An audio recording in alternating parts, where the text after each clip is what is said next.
2024 లేదా 25లో డిగ్రీ లేదా బీటెక్ చదివారా? సాఫ్ట్‌వేర్ జాబ్ కోసం ఎదురు చూస్తున్నారా? అయితే కోడ్ జ్ఞాన్ 100 డేస్ కోర్సులో చేరండి, జాబ్ సాధించండి. Welcome to Suman TV. నేను మీ సుమన్ టీవీ నాగ్. కర్మ సిద్ధాంతం ప్రకారం కనుక మనం చూసుకుంటే వేదిక్ యాస్ట్రాలజీ అంటే వేదిక్ యాస్ట్రాలజీ ద్వారా అసలు కర్మ సిద్ధాంతం అంటే ఏంటి, ఏం చెప్తోంది, ఎన్ని రకాలుగా చెప్పబడింది అనేది ఈరోజు మనతో పాటు ఉమా గారు ఉన్నారు, వేదిక్ యాస్ట్రాలజర్. అది వారి మాట్లాడి తెలుసుకుందాం. నమస్కారం ఉమా గారు. నమస్తే నాగరాజ్ గారు. సార్, వేదిక్ యాస్ట్రాలజీ ప్రకారం కనుక మనం చూసుకుంటే కర్మ సిద్ధాంతం అనేది ఎన్ని రకాలుగా ఉంటుంది, దాని ఎఫెక్ట్స్ అసలు ఏ విధంగా ఉంటాయి? తప్పకుండా అండి. కర్మ సిద్ధాంతము అనేటువంటిది ఎప్పుడూ కూడా 3 కర్మల అనుసరైన అది ముందుకు వెళ్తూ ఉంటుంది నాగరాజు గారు. ఆ 3 కర్మలు ఏమిటి అంటే సంచిత కర్మ, ప్రారబ్ధ కర్మ, ఆగామి కర్మ. ఏమిటి 3 అంటే ప్రతి మనిషికి కూడా వీటితో సంబంధం ఉంటుంది. ప్రతి మనిషికే కాదండి, ప్రతి జీవరాశికి, మన కంటికి కనిపించే చీమకి, కంటికి కనిపించిన క్రిమి కీటకాలకి, మనకి కంటికి కనిపించే జంతువులకి, పశు పక్షాదులకి కూడా కర్మ సంబంధం ఉండడం వల్లనే అవి ఆ జన్మ ఎత్తాయి. కొంతమంది జన్మించినప్పుడు కాళ్ళు చేతులు అనేటువంటివి సరిగ్గా రాక ఇబ్బంది పడుతూ పుడుతుంటారు. వాటిని బాల అరిష్టములు అని చెప్తాం. వాళ్ళు మాత్రమే ఎందుకలా జన్మించారు, కారణం ఏమిటి? కొంతమంది పుట్టుకతోనే భాగ్యవంతము అంటే గోల్డెన్ స్పూన్తో పుడతారు. సో వాళ్ళకి ఆ యోగం పట్టడానికి కారణం ఏమిటి? కొంతమంది పుట్టుకతోనే సన్యాసంలోకి వెళ్ళిపోతూ ఉంటారు పెరగగానే. కొంతమంది మహానుభావులు, వాళ్ళకి అలాంటి యోగం సిద్ధించడానికి గల అవసరం ఏంటి? ఇవన్నీ కూడా కర్మ అనేటువంటిదే ప్రతి ఒక్కరిని నడిపిస్తూ ఉంటుంది. కర్మానుసారైన బుద్ధి అంటాము. అంటే ఆ కర్మ ఉంటేనే మనకి ఆ సమయంలో అలాంటి బుద్ధి పుడుతూ ఉంటుంది. సో ఇక్కడ సంచిత కర్మ అంటే ఏమిటి అంటే నాగరాజు గారు, మనం పూర్వజన్మలో చేసుకున్నటువంటి కర్మ, పూర్వ జన్మనే కావచ్చు, ముందు రోజు కావచ్చు, ఏదైనప్పటికీ కూడా అయిపోయినటువంటి రోజు, అయిపోయినటువంటి కాలం, అది పూర్వజన్మ అయినా ఎప్పుడైనా సరే అప్పుడు చేసినటువంటి కర్మ మనం అనుభవిస్తూ ఉంటే దాన్ని సంచిత కర్మ అంటాము. ఈ సంచిత కర్మ అనేటువంటి దానివల్లనే మనం ఈ జన్మ ఎత్తాను. నేను ఈ దేహం ఎత్తడానికి, నాకు ఈ కళ్ళద్దాలు రావడానికి, లేదా నేను ఇలా ఒక బంగారం పెట్టుకోవడానికి, ప్రతిదానికి కూడా సంచిత కర్మ అనేటువంటిది ముడిపడి ఉంటుంది. తరువాత రెండవది ప్రారబ్ధ కర్మ అని ఉంటుందండి. ప్రారబ్ధ కర్మ అంటే ఇప్పుడు నేను చేసేటువంటి పని ఆధారంగా పుట్టేటువంటి కర్మ. నేను ఇప్పుడు ఒక మంచి విషయాన్ని 10 మందికి చెప్తున్నాను అనుకోండి, మంచి వాళ్ళు 10 మంది తయారవుతారు. అదే ఒక చెడ్డ విషయాన్ని చెప్తూ రెచ్చగొడుతున్నాను అనుకోండి, అక్కడ 10 మంది ఉగ్రవాదులు తయారవుతారు. సో ప్రతి పనికి ఒక రిఫ్లెక్షన్ అనేటువంటిది కనబడుతుంది నాగరాజు గారు. కర్మ క్రియకి ప్రతిక్రియ ఉన్నట్టుగా. నేను ఇలా ఒక నిప్పును పట్టుకుంటే నాకు కాలుతుందా లేదా, ఇన్స్టెంట్ రియాక్షన్ నాకు కనబడుతూ ఉంటుంది.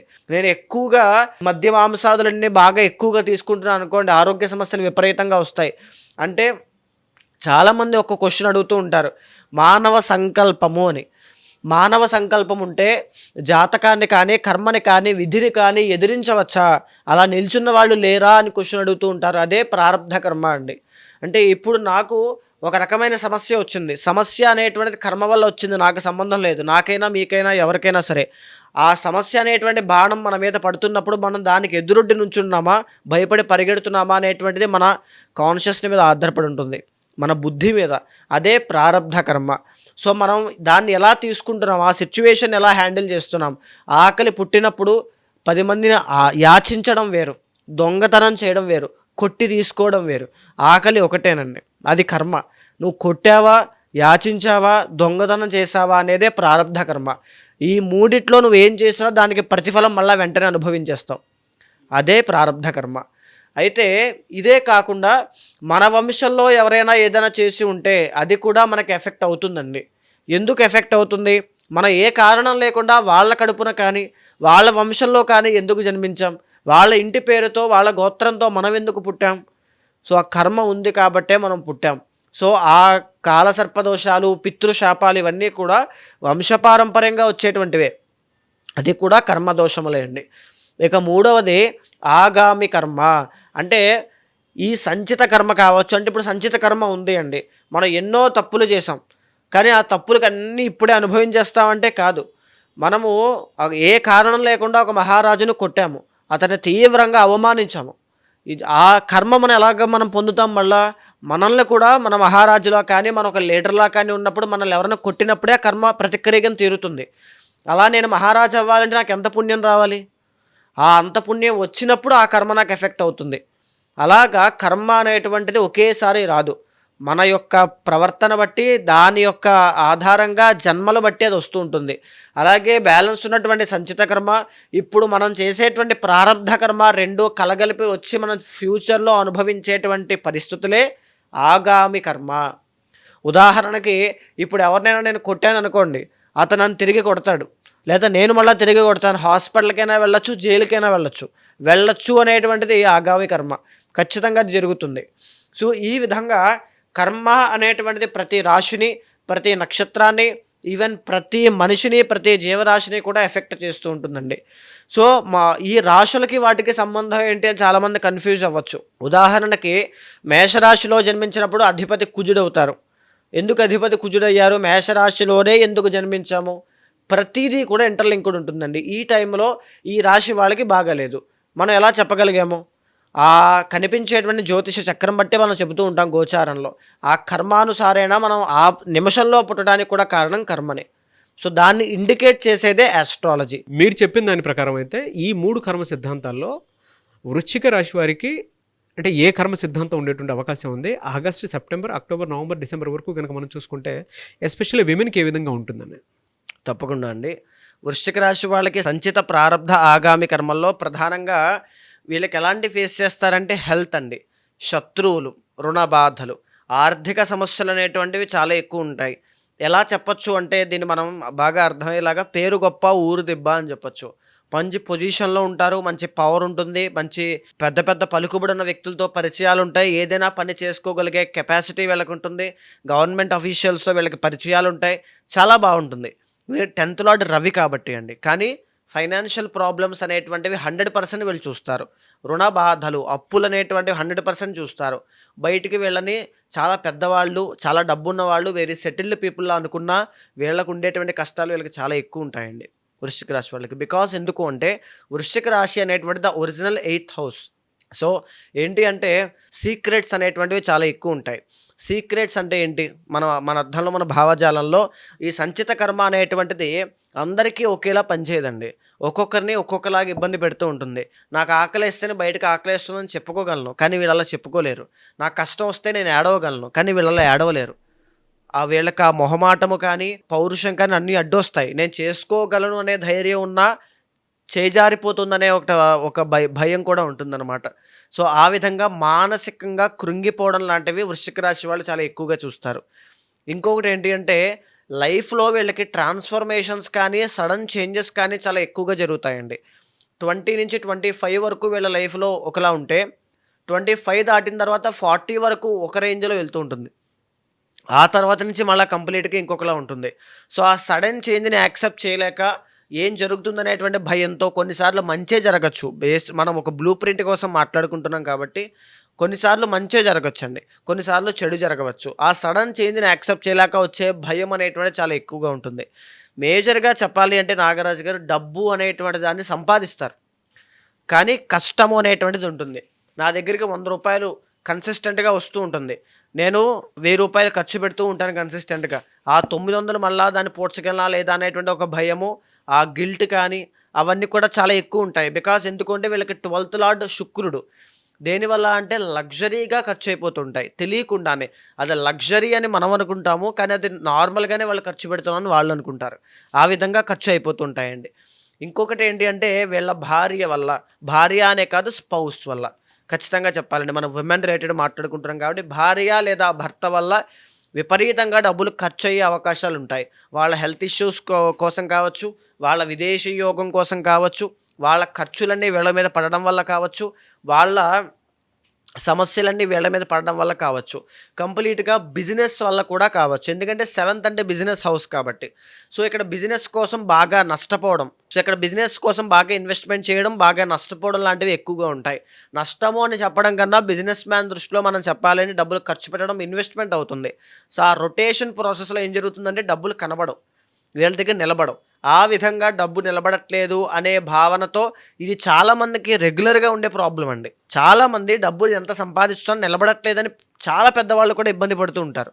యాక్చువల్లీ అది దీనివల్లే జరుగుతుందన్నమాట. 12వ స్థానం వీక్గా ఉన్నప్పుడు ఇలాంటి ప్రాబ్లమ్స్ అన్నీ కూడా చాలా ఎక్కువ అవుతాయండి. అండ్ ఇంకో విషయం మనం చెప్పుకోవాలనుకుంటే కుటుంబ పరంగా సిబ్లింగ్స్ దగ్గర నుంచి ఆ వాతావరణంలో చాలా ఇబ్బందులు వస్తుంటాయి అనమాట. ఆస్తి తగాదాలు అనేటువంటివి చాలా ఎక్కువ అవుతాయి. వంశపారంపర్యంగా వచ్చే ఆస్తి బ్లాక్ అవ్వడం, రాకపోవడం, ఆస్తి తగాదాలు, భూ వివాదాలు లాంటి దాంట్లో ఇరుక్కోవడం లాంటివి చాలా ఎక్కువ ఉంటాయి. దంత సమస్యలు, స్కిన్ అంటే చర్మ వ్యాధులు, బ్లడ్ అండి అంటే రక్త దోషము అనేటువంటిది చాలా ఎక్కువ అవుతుంది. బ్లడ్ రిలేటెడ్ ప్రాబ్లమ్స్ అనేటువంటివి విమెన్కి పీసీఓడి కానీ, పీసీఓఎస్ కానీ, థైరాయిడ్ కానీ, ఎస్పెషల్లీ చెప్పాలి అంటే విమెన్ రిలేటెడ్ మెన్స్ట్రువల్ సైకిల్స్లో ఇబ్బందులు రావడం కానీ, మెన్ అయితే గుప్త రోగములు అని మనం చెప్పుకుంటూ ఉంటాం. ఈ పైల్స్ కానీ, పిస్టుల కానీ ఏదైనా సరే అందులో ఇబ్బందులు అనేటువంటివి చాలా ఎక్కువ అవుతాయండి. వీళ్ళకి ఎక్కువగా కళారంగం మీద వ్యామోహం అనేటువంటిది చాలా ఎక్కువ ఉంటుంది. అంటే ఒక ఇంటీరియర్ డిజైనింగ్ పెట్టాలి, క్రియేటివ్గా ఒక డిజైన్ తయారు చేయాలి, క్రియేటివ్గా ఒక వ్యాపారం చేయాలి, ఒక మంచి ఫిలిం డైరెక్ట్ చేయాలి, ఒక మంచి ఫిలిం ప్రొడ్యూస్ చేయాలి. దానికోసం డబ్బులని ఖర్చు పెట్టేస్తారు. అది వస్తుందా రాదా అనేటువంటిది సెకండరీ, మన పర్సనల్ చార్ట్ని చూడాలి. కానీ దానికోసం విపరీతంగా ఖర్చు అయిపోతాయి నాగరాజు గారు. అదేవిధంగా వీళ్ళ మేనమామ, బంధువులు లేదా మేనత్త లేదా మరదలు లేదా బావ ఈ యొక్క రిలేషన్స్ వల్ల, బంధువుల వల్ల ప్రధానంగా టెన్షన్స్ అనేటువంటివి చాలా ఎక్కువ అవుతాయి. టెన్షన్స్ అని చెప్పడం కన్నా వాళ్ళే వీళ్ళకు తలనొప్పిగా మారుతారని చెప్పొచ్చు. జీవితంలో అది ఖచ్చితంగా ఉంటుంది. వాళ్ళ కోసం ఎక్కువగా ఆలోచించాల్సిన పరిస్థితులు, వాళ్ళ కోసం అప్పు చేయాల్సిన పరిస్థితులు చాలా ఎక్కువ ఉంటాయి కుటుంబంలో. అండ్ వీళ్ళకి ఎప్పుడూ కూడా పెట్టే చెయ్యే 10 మందికి పుణ్యక్షేత్రాలు ఇవన్నీ కూడా చాలా ఎక్కువ ఉంటాయి. ఈ సంచిత కర్మ అనేటువంటిది ప్రధానంగా వీళ్ళని ఎలా ఎఫెక్ట్ చేస్తుంది ఇంకా ఓవరాల్గా అంటే, డబ్బు నిలబడకపోవడం, ఆరోగ్య సమస్యలు, శత్రువులు అనేటువంటి వాళ్ళు చాలా ఎక్కువ అవ్వడం, పెళ్లి చేసుకున్న తర్వాత కలిసి రాకపోవడం, మిస్అండర్స్టాండింగ్స్ అనేటువంటివి కానీ, భార్యాభర్తల మధ్యలో దూరము అనేటువంటిది పెరగడం కానీ ఇలాంటివి ఖచ్చితంగా జరుగుతాయండి. అది వాళ్ళు ఫేస్ చేస్తూ ఉంటారు. లేదా అనుమానపు జీవితం, రిలేషన్లో మెరిటల్ లైఫ్లో అనుమానం అనేటువంటి అందరికీ ఒకేలా ఉంటుందని కాదు, మనం మాట్లాడే బ్లూ ప్రింట్లో ఇలాంటివి ఉంటాయి. మెరిటల్ లైఫ్ వల్ల కానీ, బిజినెస్ లైఫ్ వల్ల కానీ ఖచ్చితంగా చూస్తారండి.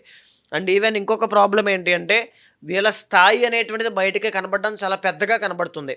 గవర్నమెంట్ అఫీషియల్స్లో కూడా చాలామంది ఉంటారు, గవర్నమెంట్ వాళ్ళతో పరిచయాలు ఉంటాయి, పొలిటికల్ పవర్స్ అన్నీ కూడా ఉంటాయి, కానీ డబ్బు మాత్రం బయటికి ఏముండదు.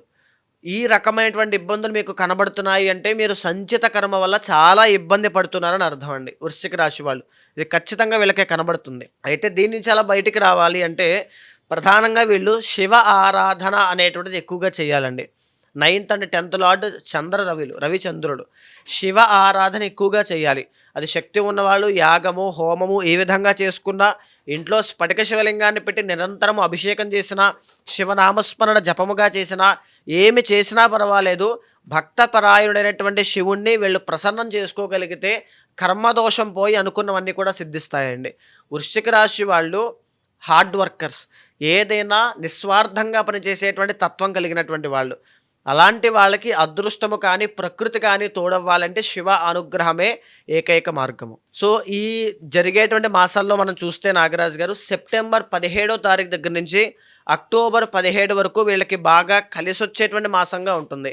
ఎలా కలిసి వస్తుంది అంటే ప్రధానంగా పదవీ యోగం రావడం కానీ, స్థాయి అనేటువంటిది పెరగడం కానీ, అనుకున్న పనులన్నీ కూడా విజయవంతంగా పూర్తవడం, ఎక్స్పెక్టేషన్స్ని దాటి వీళ్ళ సక్సెస్ చూడడం కానీ, రాజకీయాలు కానీ, కాంపిటేటివ్ ఎగ్జామ్స్ కానీ, గవర్నమెంట్ జాబ్స్ కానీ, గవర్నమెంట్ ఫీల్డ్లో ఉన్న వాళ్ళు కానీ, హెల్త్ ఇష్యూస్ కానీ అన్నీ తగ్గడం, ఇవన్నీ కూడా వీళ్ళకి చాలా బాగుంటాయండి. మళ్ళీ అక్టోబర్ 15 దాటింది అంటే ఇక్కడ రవిబలం తగ్గినప్పటికీ కూడా అక్టోబర్ నెలాఖరణ మళ్ళీ వీళ్ళకి గురుడు 9th హౌస్లోకి వస్తున్నారు. ధనయోగం అనేటువంటిది పట్టబోతోంది. ఎటు లేదన్నా వీళ్ళు జాగ్రత్తగా ఉండాల్సింది ఏంటి అంటే అక్టోబర్ 15 నుంచి నవంబర్ 15 దాకా ఆరోగ్య విషయంలో చాలా జాగ్రత్తగా ఉండాలండి. ఎందుకు జాగ్రత్తగా ఉండాలి? అప్పుడు రవి అనేటువంటి ఆయన 12వ స్థానంలోకి తులలోకి రాబోతున్నారు, నీచ స్థితి. దీర్ఘకాలిక ఆరోగ్య సమస్యలు కానీ, విదేశీ ప్రయాణాలు వాయిదా పడడం కానీ, విదేశాలు ఆ సమయంలో వెళ్ళడం వల్ల నష్టపోవడం కానీ ఖచ్చితంగా జరిగే అవకాశం ఉంటుంది. లేదా రాజకీయ నాయకులైతే అవమానపడడం, ఘోరంగా ఇబ్బంది పడడం లాంటివి జరుగుతూ ఉంటాయి. ఆ పీరియడ్ ఆఫ్ టైం, ఆ 1 month దాటిన తర్వాత మళ్ళీ చక్కదిద్దుకుంటాయి. ఎటు లేదన్నా అక్టోబర్ 20 తర్వాత ధనయోగము అనేటువంటిది 4 మాసాలు వీళ్ళకి చాలా బాగుంది అన్నమాట వాస్తవం అండి. సో అది ఇంకా పెరగాలి అనుకుంటే శివానుగ్రహం కోసం ప్రయత్నం చేయండి. చాలామంది వేదిక ఆస్ట్రాలజీ త్రూ వాళ్ళకు ఉండేటువంటి సమస్యలను పరిష్కరించుకోవాలి అనుకునేటువంటి వాళ్ళు ఉన్నారండి. అవునండి. అలా ఉన్నప్పుడు మిమ్మల్ని అప్రోచ్ అవ్వాలంటే ప్రాసెస్ ఏంటి? తప్పకుండా అండి. నేను ఒక్క విషయం చెబుతున్నానండి, చాలామంది ఈ కెరీర్లో కావచ్చు, మెరిటల్ లైఫ్లో కావచ్చు, బిజినెస్లో కావచ్చు, సరైన నిర్ణయం తీసుకుంటే ఎవరైనా హ్యాపీగా ఉంటారు, సక్సెస్ఫుల్గా ఉంటారు, అందరికీ తెలిసిందే. కానీ ఆ నిర్ణయం తీసుకోవడానికి ఎన్నో రకాల ఆటంకాలు, చిక్కులు, మానసిక ఒత్తిళ్లలో పడి సరైన నిర్ణయం తీసుకోక ఇబ్బంది పడే వాళ్ళు కొన్ని వేల మంది ఉన్నారు. అది ఎడ్యుకేషన్లో అయినా, మెరిటల్ లైఫ్లో, రిలేషన్లోనైనా, సంతానం విషయంలో, సరైన స్టడీస్ విషయంలోనైనా, అన్నిట్లోనూ కూడా. అలాంటి వాళ్ళందరికీ కూడా ఒక క్లారిటీ కావాలి, నాకు ఒక జస్టిఫికేషన్ కావాలనుకుంటే మీ వెనకాల నేను ఉంటాను. మీ జన్మ జాతకాన్ని చూసిన తర్వాత గోచారంతో సమన్వయం చేస్తూ మీ జీవితంలో లెఫ్ట్ ఆర్ రైట్ సిచ్యువేషన్ ఎప్పుడు వచ్చినా మీ వెనకాల నేను ఉంటాను. ఒక గైడర్లా కావచ్చు, ఒక మెంటర్లా కావచ్చు, ఖచ్చితంగా ఒక ఫ్యామిలీ మెంబర్లాగా ఏం చేయాలి, ఎప్పుడు ఎలాంటి నిర్ణయాలు తీసుకోవాలి, ఎప్పుడు జాగ్రత్తగా ఉండాలి, ప్రతిదీ కూడా మీ వెనకాల నుండి నడిపిస్తాను. ఏదైనా దోషాలుంటే తగినటువంటి శాంతి పరిహారములు ఆచరింపచేసి భగవత్ అనుగ్రహం కలిగేలా చేస్తానండి. డెఫినెట్గా అండి. థ్యాంక్ యూ సో మచ్ అమ్మ గారు. నమస్తే అండి. చూసారు కదండి వీడియో. ఈ వీడియోపై మీ అభిప్రాయాన్ని కమెంట్ బాక్స్లో పోస్ట్ చేయండి. ముఖ్యంగా మీరు కనుక మీకుండేటువంటి సమస్యలు ఏవైతే ఉంటాయో వేదిక్ ఆస్ట్రాలజీ త్రూ ఒక రెమెడీ కావాలి అనుకునేటువంటి వాళ్ళు ఎవరైనా సరే స్క్రీన్ మీద ఉమాగారి కాంటాక్ట్ నెంబర్ కనిపిస్తుంది. యజ్ఞాలు, యాగాలు, హోమాలు అలాంటి క్రతువులు ఏమైనా చేయించుకోవాలి అనుకునేటువంటి వాళ్ళైనా సరే స్క్రీన్ మీద ఉమాగారి కాంటాక్ట్ నెంబర్ కనిపిస్తుంది. దాన్ని మీరు కాల్ ఆర్ మెసేజ్ వాట్సాప్ చేసి వెంటనే అపాయింట్మెంట్ బుక్ చేసుకోండి. అండ్ ఈ వీడియో లైక్ చేసి షేర్ మాత్రం తప్పకుండా చేయండి. ఇలాంటి మరిన్ని వీడియోస్ కోసం మా ఛానల్ ఫాలో అవ్వండి. Thank you.